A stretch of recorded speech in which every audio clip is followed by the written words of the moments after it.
é de hoje que muito se fala a respeito da mudança no relacionamento entre pais e filhos.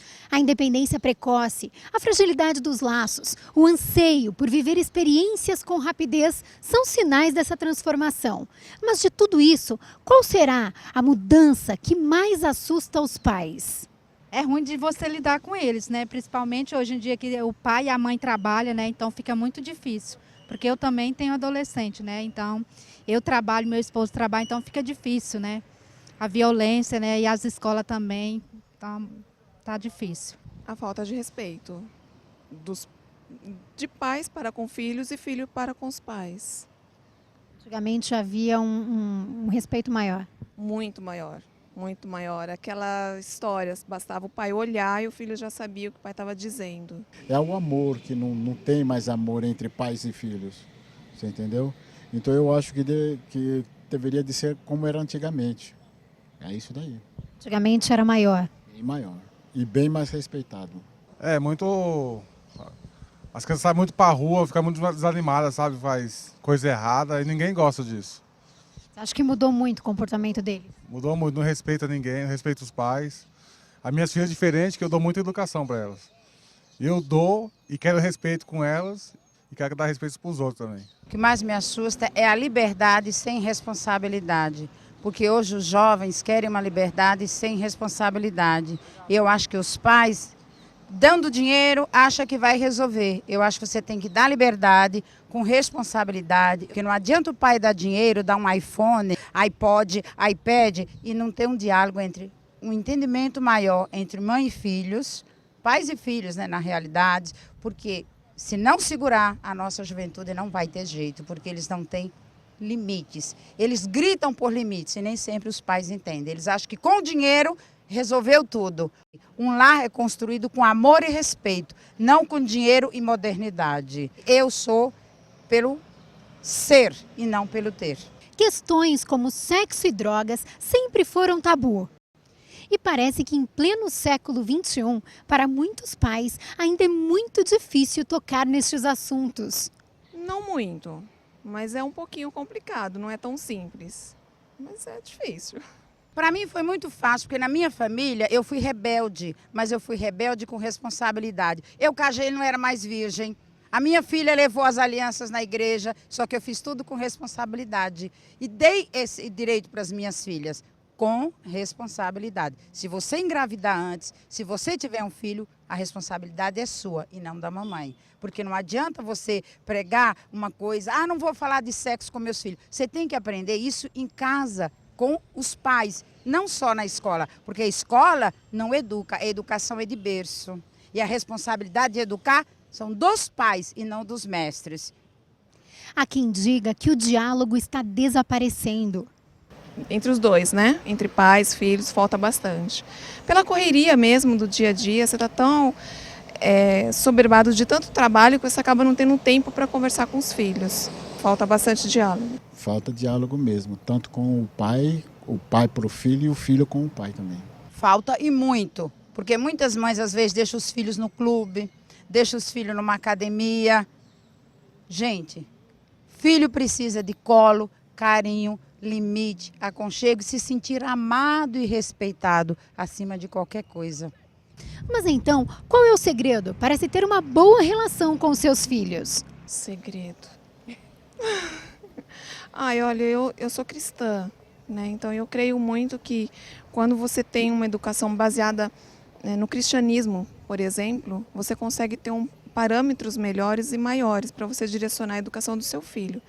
Então o que falta muito é Deus mesmo, na família, entre pais, entre filhos, fundamental Deus. Porque sem Deus você não consegue, né, olhar para o filho e falar, não, eu creio que Deus vai me ajudar a ter um bom relacionamento, Deus vai me ajudar a educá-los melhor.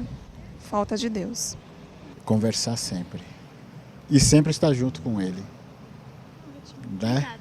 Falou. Muito obrigada, viu?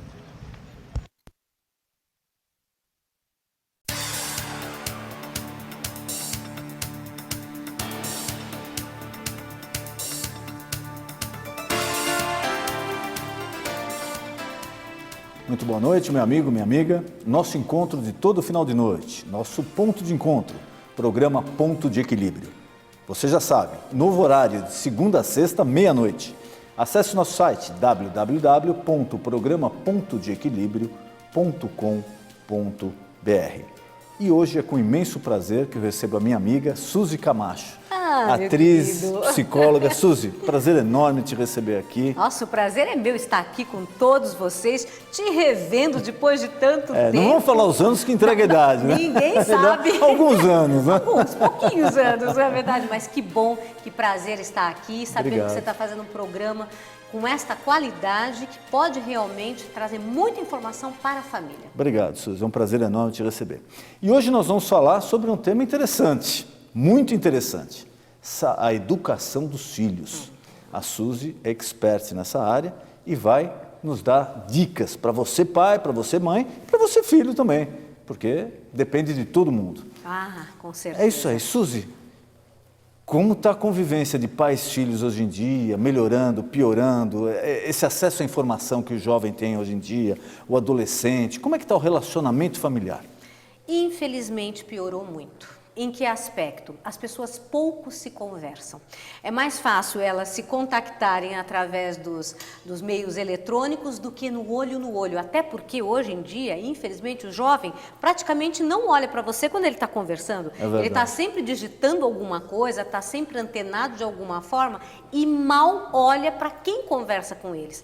Então, o que a gente percebe? A comunicação, ela está cada vez mais defasada, as pessoas não se percebem, pais não percebem filhos, filhos não entendem os pais e assim está havendo um distanciamento. Por isso é que eu sempre bato nessa tecla. Pelo menos uma refeição por dia nós devemos fazer em família, não é? Eu sei que hoje todo mundo tem as suas atividades, então de manhã às vezes é complicado, na hora do almoço cada um está correndo para um lado e outro, mas pelo menos o jantar, todo mundo sentado à mesa, desliga realmente. Isso é importante, sentado à mesa, mas sem celular, sem computador, sem notebook. iPad, sem essas coisas todas. Sentem-se à mesa, conversem, troquem as ideias de como foi o dia, pergunte como cada um está, observe no outro, fala, você está triste? Sabe, eu estou vendo que você está nervoso, o que aconteceu? Por quê? Porque um erro que hoje a gente observa é o seguinte, cada um fica no seu espaço, porque cada um tem a sua televisão, tem o seu computador, tem as suas coisas e fica enfiadinho no seu canto, comendo, principalmente os jovens, né? Aí tem o exemplo dos pais, que muitas vezes também chegam em casa, primeira coisa ligam a televisão, já vão comendo alguma coisa ali, sem anteriormente, né, ter aquele momento agradável, tomar o seu banho, relaxar, sabe, falar assim, agora vem cá gente, vamos aqui conversar, sabe, vamos ficar, enquanto a mãe está preparando as coisas, e os filhos também, que eu sempre digo, vamos aqui montando a mesa, cada um faz uma atividade, por quê? Porque eu também acho que é muito importante a gente trabalhar colaboração.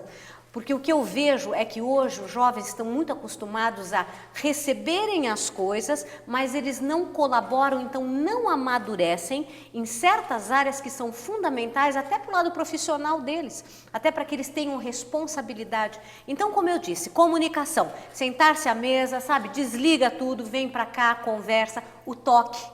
Não é que eu acho importante à noite. O abraço do pai no filho, beijo do pai na filha. Tocar, sabe, abraçar, dizer eu te amo, falar sobre as coisas boas que você viu naquele filho, na tua companheira, sabe? A companheira falar para o marido, puxa, nossa, como você está me ajudando nisso, como eu gosto de você, porque você é um trabalhador.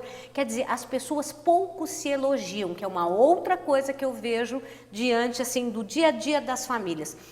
As pessoas sentam-se para criticar, para reclamar, que lógico para cobrar também. Olha, muito. Você não fez aquilo, eu deixei aquilo lá, exatamente. Você ficou de realizar e não realizou. Exatamente. Que tem que haver uma cobrança? Tem, sem dúvida nenhuma. Mas eu sempre digo que a gente pode usar uma técnica sanduíche. Ou seja, chegou-se em casa, primeira coisa, falar assim, ai que bom, nossa, que bom que a gente está aqui, sabe? Que bom que foi um bom dia, a gente chegou, está todo mundo bem. Primeira coisa, agradecer. Porque a gente sabe que no mundo de hoje... Temos uma casa, temos comida. Exato. Está todo mundo com saúde. Exatamente. voltei do meu trabalho, sabe, estou cansado, mas que bom que eu tenho trabalho. Primeira coisa, então, os aspectos positivos. Depois, vamos às coisas. Fez isso, colaborou, sabe, a mãe vai falar sobre como foi o comportamento dos filhos, porque normalmente ela está dentro de casa e está vendo, ou então está sabendo da escola, passando para o pai. E a terceira parte novamente, falar sobre as qualidades de cada um, sobre as coisas boas que a gente pretende fazer no final de semana ou no dia seguinte. Ou seja, as coisas positivas, depois as coisas que a gente tem que cobrar, chamar a atenção e corrigir, e depois se encerra com as coisas positivas novamente. Aí coloca-se os filhos na cama, porque também outra coisa que eu observo é a questão de deixar hoje em dia as crianças e os adolescentes a bel prazer dormindo a hora que desejam. Errado. Errado. A gente, enquanto pai, enquanto mãe, enquanto educador, responsável, enfim, você tem que colocar o limite de horário, porque as crianças hoje estão dormindo muito tarde. Isso dá problemas de atenção e concentração na escola. O jovem hoje, por ficar muitas horas nas redes sociais, a gente percebe que se desinteressa rapidamente de uma aula, das coisas que são importantes. Por quê? Eles estão tão viciados em mudança de imagem que quando eles observam uma aula normal, onde tem uma pessoa conversando, explicando alguma coisa, fica chato. Tem uma rejeição. Exato, falar, ai que monótono, esse professor aí e tal. Por quê? Porque eles não aprenderam dentro da própria casa a conversar e ouvir o que o outro tem a dizer. Eles estão acostumados só a digitar, mas assim, a conversar, observar, não. Por isso é que eu sempre digo que a família é fundamental. Nós temos que treinar os nossos filhos a serem bons ouvintes. E também, como é que a gente faz isso? Aprendendo também a ser um bom ouvinte. Ouvir o problema dele, exatamente. Conversar com ele. Pergunta, nossa, estou vendo que você está chateado, o que aconteceu? E não adianta começar isso só quando é adolescente, porque o certo é começar lá atrás.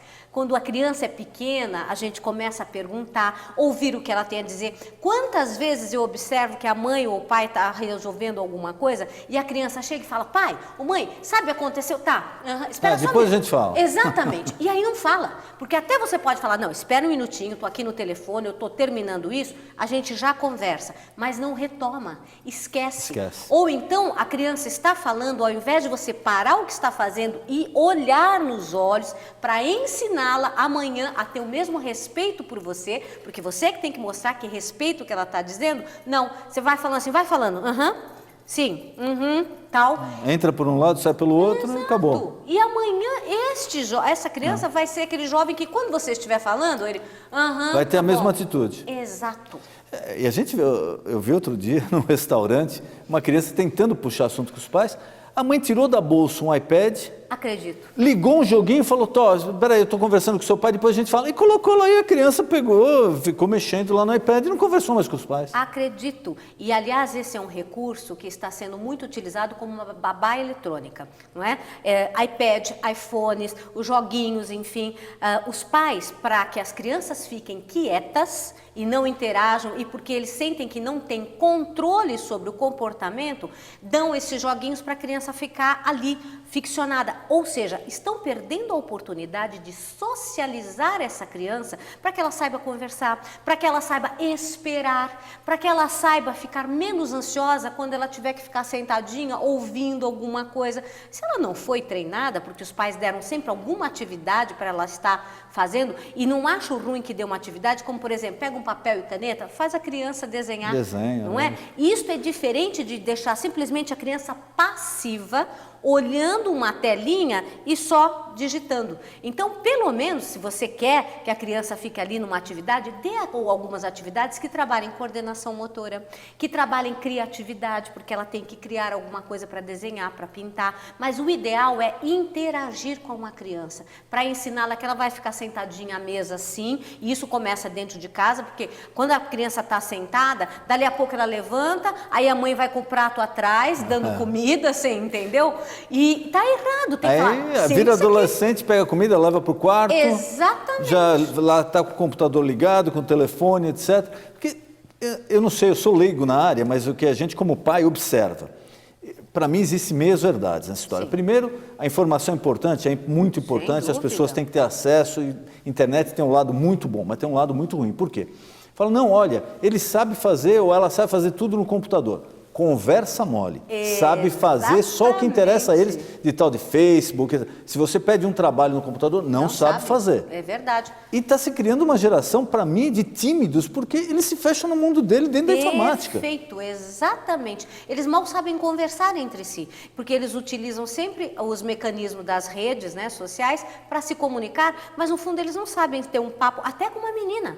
Ou a menina com um rapaz, eles não têm mais aquela situação de iniciar uma conversa. Eles ficam tímidos, cada um de um lado. Na verdade, é mais fácil você jogar uma mensagem do que chegar até lá e se manifestar. Então, realmente estamos tendo esse problema. Temos um outro problema também que me chama muita atenção, que é a geração Y, que é aquela que só estudou, não teve, na verdade, aquela prática de vida de trabalhar no momento certo, que na minha opinião é a adolescência. Tem que colocar, sim, o filho para ter alguma atividade na adolescência e não só estudar. Por quê? Porque a geração Y, que é essa que a gente vê agora, eles saem com MBA, eles saem com curso de especialização, eles saem com curso de extensão, enfim, tecnicamente, eles saem assim, teoricamente, com uma série de coisas, mas coloca esse jovem diante realmente do trabalho, ele trava. Sem experiência de vida. Exato. Não conviveu. Né? E outra coisa, eles não querem começar lá por baixo. Não, foi onde eu comecei, provavelmente você também. Sim, sem dúvida. E a maioria, porque eles falam, eu não estudei para isso, para fazer esse tipo de trabalho. Esse trabalho é muito banal. Uma headhunter aqui falando de redação, foi exatamente isso. Porque ele se coloca num patamar, em função do que ele aprendeu, da tecnologia, não, eu só posso começar daqui para cima. Exato, e eles não têm esta humildade que as outras gerações tiveram de eu não sei, devo estar aqui para aprender. E eles observam o estágio como sendo assim, isso é ridículo. Sendo que o estágio é fundamental para que o jovem aprenda mesmo das coisas mais básicas, até que ele possa crescer e valorizar. Então eles não gostam de respeitar as ordens, têm dificuldade de respeitar a autoridade da própria chefia, vem sempre com coisas muito mirabolantes. Porque o computador não dá bronca, né? Sem dúvida. Aceita tudo. Aceita tudo. Você fez aquilo lá e acabou. Ele não está acostumado a escutar um não. Olha, você errou em tal coisa, porque o computador não faz isso com ele, ou as redes sociais não fazem. Então, ele nunca ouviu isso daí. É verdade. Então, nós temos que ficar antenados para não criarmos os filhos, eles achando que eles são o máximo. E como é que a gente faz isso? Lógico que valoriza, lógico que diz as coisas boas que eles têm, mas peça sim e ainda estimule, principalmente nessa fase em que o jovem está entrando numa faculdade, a aceitar sim o estágio, porque muitos pais falam, pelo amor de Deus, para o meu filho ganhar isso, eu mesmo pago para ele. Ele fica em casa. Fica em casa, sabe? Vai ficar andando para cima e para baixo com o ônibus ou com o carro, é melhor ficar aqui. Errado! É para ele valorizar a vida. Ele tem que lutar, ele tem que passar por apertos. Mas você não acha que no Brasil isso daí é um pouquinho mais grave? Porque a gente vem na Europa, nos Estados Unidos, lá não é vergonha nenhum o filho do seu vizinho vir cortar a grama do teu jardim. Perfeito. Não é vergonha nenhuma. Ele economiza o dinheiro para depois comprar o que ele quer. O adolescente, ele vai lavar o carro, ou ele vai trabalhar, ele vai se virar. Agora, aqui no Brasil, não. Parece que existe aquele preconceito. Não, mas o meu filho não vai fazer isso. Exatamente. Como se fosse denegrir a imagem daquele jovem. O jovem tem vergonha do trabalho, quando ele devia sentir assim, enaltecido por falar, poxa, eu estou ali, eu estou ficando independente. Exatamente. Economicamente, eu já estou guardando meu dinheirinho para as minhas coisas, mas aí é um erro dos pais, porque eles subsidiam muito financeiramente para tirar a sua própria culpa de estar muitas horas longe, ausente no trabalho. Então eles tentam compensar como? Suprindo as necessidades materiais. Então esse jovem não vai ter a necessidade que tem um lá fora de falar assim, não, se eu quero passar umas férias legais, eu tenho que colaborar com uma parte, com o meu salário. Então isso fez com que esses grandes povos que a gente vê, que se desenvolveram muito, todos eles têm uma luta. Você veja um Japão, você veja uma Alemanha. Começou do zero, destruído, uma nação acabada. Exato. E todas as crianças a gente vê que lutam, sabe? Os adolescentes estão trabalhando sem demérito nenhum por serem filhos de tal pessoa e estarem ali fazendo coisas simples, lavando um carro, sabe? Olha, e não é tão difícil a gente imaginar assim, é engraçado. O brasileiro aqui não deixa que o filho universitário vá lavar pratos, né, num restaurante para ganhar alguma coisa. Agora, se o filho estiver em Londres, se o filho aí estiver... pode. Aí pode.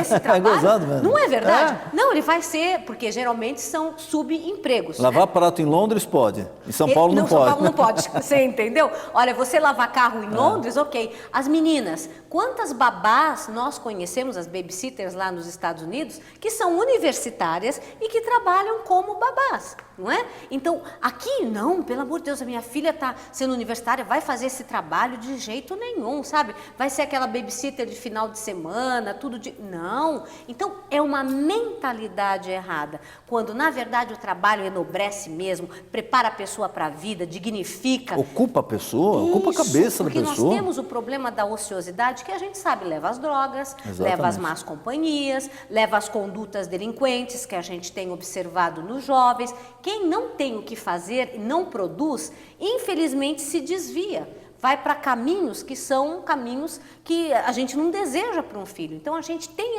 esse alerta. Eu sempre digo, a gente tem como pais, como avós, enfim, familiares, o dever de ficar direcionando o nosso jovem, porque esta formação é fundamental, é um alicerce. Se o alicerce ficar torto, você pode até reformar, mas você vai levar sempre aquilo para diante, aquele defeito, então é muito complicado. Eu me lembro de um exemplo, na minha época, ainda era antigo colegial, né? Sim. E de 15, 16 anos, e um colega meu chegou para o pai era dono de uma grande empresa de ônibus aqui em São Paulo, falou, olha, eu não quero mais estudar, com 16 anos, Sim. Eu não nasci para estudar, eu quero trabalhar, eu vou trabalhar lá com o senhor, e deixa o estudo para lá. E o pai, um senhor português, que não teve uma formação intelectual, mas muito trabalhador, falou, não tem problema, então a partir de amanhã você não vai mais ir para o colégio, você vai de manhã trabalhar comigo. Ah, tá bom. Então primeiro já acordou o menino 5 e pouco da manhã. Ótimo. Nunca ele tinha acordado na vida nesse horário. Nesse horário, imagina, acordou 5 e pouco da manhã e colocou e falou, a partir de hoje é o seguinte,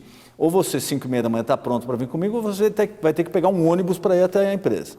Então, 5 e meia da manhã você tem que estar acordado e pronto para tomar café e a gente sai de casa. Quando ele chegou lá com o pai, ele falou, bom, e onde é que é a minha sala?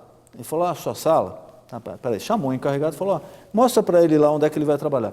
E o encarregado levou ele até a parte onde se trocavam os funcionários, entregou para ele um uniforme, um escovão, para ele lavar o ônibus.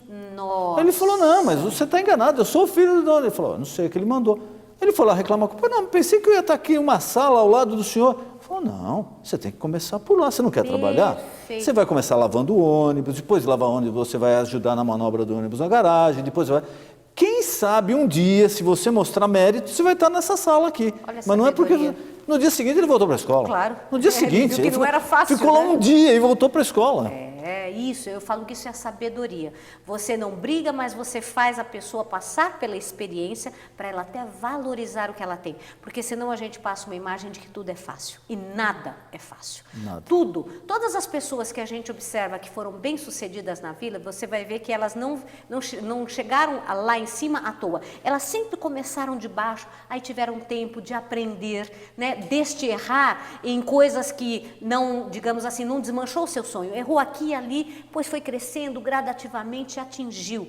Todos os grandes homens vieram de dificuldades, porque realmente a dificuldade, a crise é uma oportunidade para a gente se desenvolver. E não é para derrubar ninguém, não, é para a gente crescer. Por isso que a gente falou dos grandes países, todos foram praticamente destruídos por uma série de situações. E todos eles criaram formas de chegar até onde eles chegaram. E baseadas em disciplina, trabalho, hierarquia. Sempre. Não tem como. A gente sempre fala, aliás, uma pessoa que eu admiro demais, o Silvio Santos, sempre falava isso. 10% de inspiração e 90% de transpiração. E é isso. Esse homem que é um ícone, a gente sabe, ele trabalhava e eu acompanhei, porque fiquei muito tempo no SBT, na TVS ainda, né? Que a gente tinha TV Estúdio e tudo mais. Eu lembro, ele estava lá no domingo, sabe, trabalhando ao vivo. Ele ficava 12 horas no ar, pingando, sabe, suando, e com aquela energia, não é à toa que fez o império que fez. Então, isso tudo é exemplo. Eu acho que a gente tem que se basear, eu adoro biografias, porque através das biografias dos grandes homens, a gente vê que todos eles passaram por dificuldade, todos eles tiveram este sofrimento, mas foi positivo.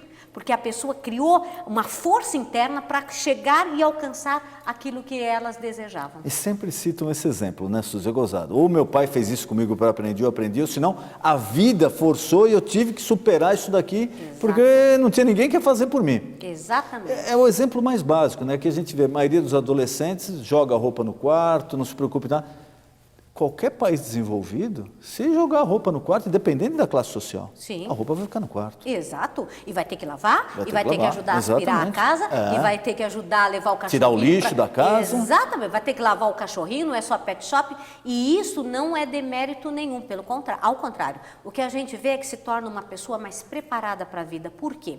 A vida hoje exige que nós saibamos fazer um pouco de tudo. Não existe mais aquela pessoa que só faz uma determinada coisa. Essa já está ultrapassada. Ela vai ser ultrapassada, ela vai perder o lugar dela para uma outra pessoa que faça uma série de coisas. Então, os nossos filhos precisam aprender a fazer desde as pequenas coisas para chegar nas grandes. E começa por onde, gente? Arrumar uma gaveta. E isso independente de ser menino ou menina, porque tem aquela coisa, não, meu filho não vai, sabe, lavar um prato, meu filho não vai lavar uma louça, lavar uma roupa. Vai sim. E isso não vai mexer em absoluto com a questão da orientação sexual dele e vai torná-lo uma pessoa muito mais competente para o futuro. Então, eu sempre digo, em casa, faça com que os filhos colaborem, colocando uma mesa, sabe, tirando os pratos, colocando em cima da pia, sabe, ajudando a varrer depois que acabaram de comer, tem sempre alguma coisinha, então ajuda.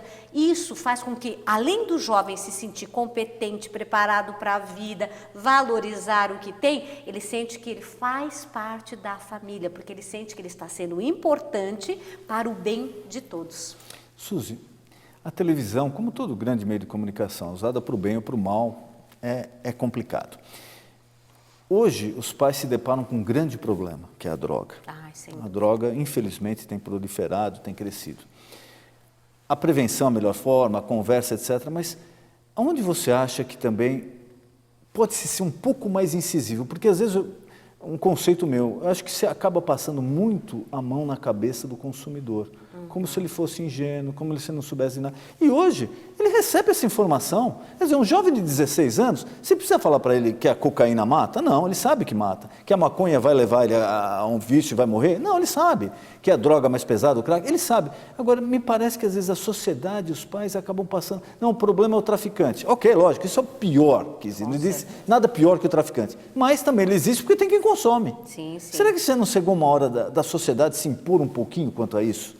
Olha, realmente, né, muitas coisas deveriam ser mudadas. Eu sempre digo assim, que pelo trabalho de prevenção, a gente deveria incutir na cabeça da criança, é que a gente só vai falar de drogas quando já é um adolescente, mas incutir de que forma? Você viu um acidente, você viu alguma coisa, sabe, assim que foi mais chocante, e a criança está com você, fala, olha, ali deve ter algum tipo de droga. Começar a passar o conceito que a droga, ela destrói, ela faz coisa feia, sabe, destrói as pessoas, ou seja, você vai incutindo na criança, porque isso vai ficando no subconsciente. Esse é um trabalho preventivo. Com relação ao jovem, ao adolescente, eu sempre digo que os pais devem ficar atentos. Por quê? Porque eles vão, de alguma forma, ter algum contato, porque hoje, infelizmente, está muito fácil. E como é que a gente percebe isso? A gente percebe que o filho muda um comportamento e muitas vezes a gente não quer ver. A gente vê que os pais fogem da sua responsabilidade e dizem, não, ele não só quero está saber meio disso. Exatamente. E nós temos que ficar atentos, porque percebendo isso, o pai e a mãe têm que adotar uma postura mais firme com relação àquele jovem. Muitas vezes é proibir mesmo determinados amigos, porque a gente sabe que os amigos, eles acabam sim influenciando, porque eles acham que aquilo é gostoso, e se a droga realmente não fosse gostosa, as pessoas não se viciariam. Então a gente sabe que gera uma sensação prazerosa, inegável, mas a gente tem que tomar uma posição, cortando sim esses amigos, que a gente sabe que são fontes para aquele jovem desse tipo de consumo, de ele ser usuário de drogas. A outra questão são os ambientes. É importante sim que os pais levem os filhos até determinado ambiente para ver como é que é, porque muitas vezes falam assim, não, o pai do fulano pega vai aqui pegar, e leva, vai levar. sabe? Ok, isso quando você tiver muita segurança da conduta do teu filho e tudo mais, mas eu sempre digo, dá um perdido, aparece lá, você entendeu? Em vez do pai ir buscar, vai você já telefona para o pai do menino e fala, olha, pode deixar que eu vou passar lá Estou e aqui pegar. pertinho, já vou passar por lá. Exatamente. doente, compreende? Quer dizer, você tem que ficar atento sim, para ver. E muitas vezes você vai ter que tomar uma postura mais radical quando você vê que o seu filho está consumindo a droga. Você muitas vezes vai ter que deixar ele dentro de casa mesmo, você entendeu? Ali embaixo do teu olho, para que você ainda consiga, nesse momento que ele está iniciando a utilização, desviá-lo dessa situação. Lógico que tem que ter o amor, mas eu acho que também tem que ter a firmeza. E acho que falta essa questão muito aos pais, porque eles ficam perdidos. Porque realmente a droga, na minha opinião, é a coisa mais terrível que pode acontecer dentro de uma família. Nenhuma doença é tão grave como tão devastadora, é verdade. Exatamente, porque a gente sabe que as doenças, principalmente as doenças letais, é uma coisa muito triste, mas a droga ela é terrível. Ela é terrível porque é uma doença crônica, ou seja, a gente sabe que a pessoa, a partir do momento que ela consome, ela pode ter esta dependência química e aí, porque é até uma questão genética, se ela tiver a dependência química ali programada nela, nós sabemos que ela vai lutar, sem dúvida nenhuma, mas vai estar sempre, digamos assim, ela tem que estar sempre atenta para ela não ter a recaída. Então, por isso que o melhor é não experimente, colocar sempre na cabeça dos filhos. Não experimente, não experimente, porque o experimentar pode te levar à destruição. Dr. Anthony Young, um abraço, doutor, esteve aqui, nos honrou com a presença dele, e ele falou um pouquinho sobre droga. E exatamente esse conceito. Não experimente, não tente, não entre nessa. E um outro detalhe que eu acho que é muito importante que ele deixou aqui.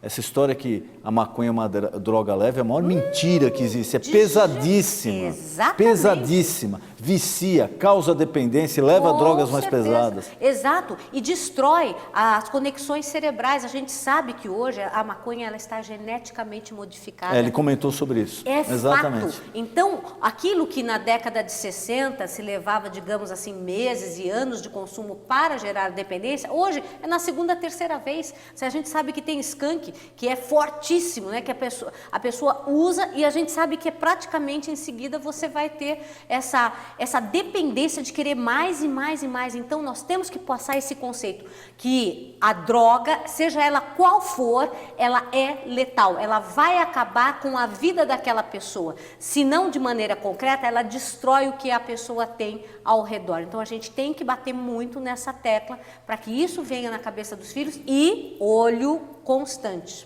Suzy, eu sempre peço para os nossos convidados 3 dicas aí do que fazer e 3 dicas do que evitar. No seu tema, na educação dos filhos, quais as dicas para os pais?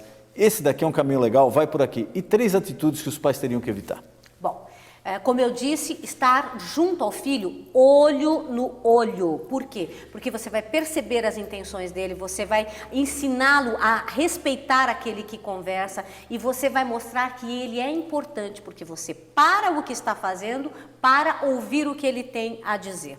Outra coisa importante é elogiar o comportamento correto. Não é fingir nada, não. É falar todo dia pelo menos um elogio verdadeiro a respeito do seu filho. Ah, mas hoje ele não fez nada de bom. Fale sobre a capacidade que ele tem, às vezes, de se comunicar, a capacidade que ele tem de jogar alguma coisa muito bem, que não sejam os jogos eletrônicos, vamos falar de partes de esportes. Então, ele joga bem o futebol, a menina também.